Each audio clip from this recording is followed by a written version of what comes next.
All right, shepherd's pie time. So, fair warning though, I should let you know. This is my spin on a shepherd's pie. I have a lot of different veggies that go into this. There's a lot of different components.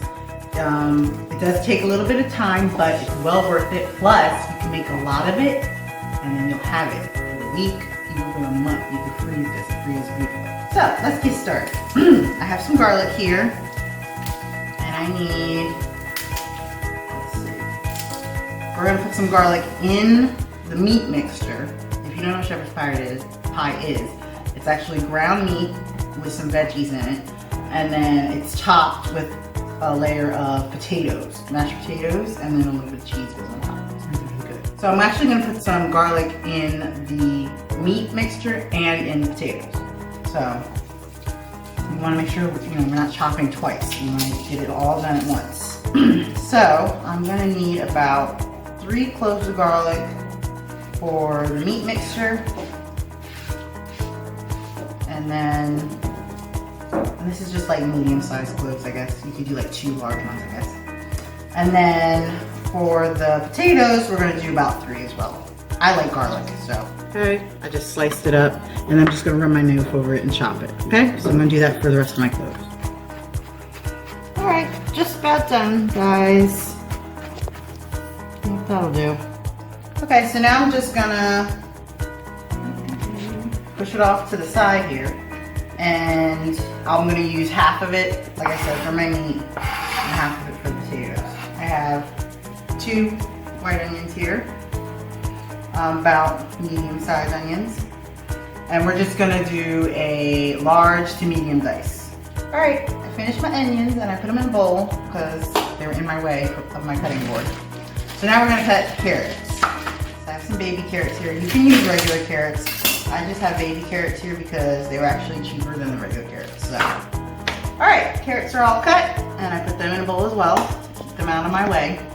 The garlic's fine where it is. That's why I haven't put it in a bowl because it's not really in my way. So, all right, celery's next. We're gonna cut some celery. So I think I'm gonna use 4 stalks of celery because we have other veggies coming too. So I washed them off, and I'm just gonna cut off the ends because we don't really need them. They're kind of dirty and just not needed.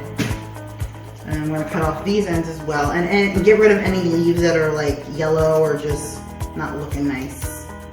All right, celery's all done. I put it in a bowl. So now, last thing that we need to chop are potatoes. So these are just some yellow potatoes. You can use red, russet potatoes, doesn't matter. I just like yellow potatoes.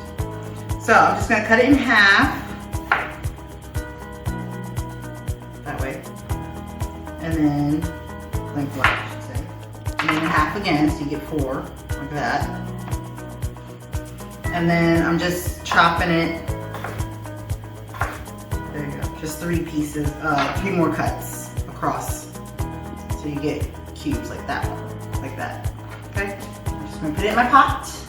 All right, smooth it over, and I'm gonna put some water, cold water, when you're dealing with potatoes. Because that's not cold. Because it helps the starch actually. You don't want to release too much of your starch, so cold water helps set that. Over to the stove.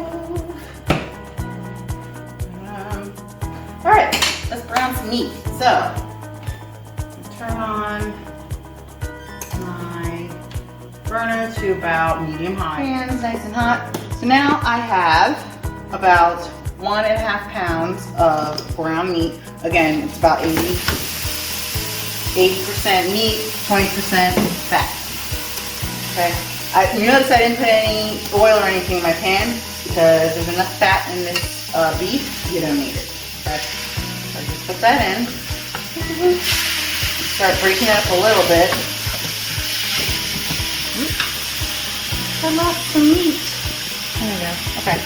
And now, I just wanted to break it up a little bit before I add my next meat, which is ground turkey again. And it's about the same amount, 1.5 pounds. Okay. Right, meat's all done. It's nice and brown. So now, what we want to do, first of all, let's take it off the heat. And I'm I'm just gonna, I have a slotted spoon here. I'm just gonna take all the meat out and put it in this bowl.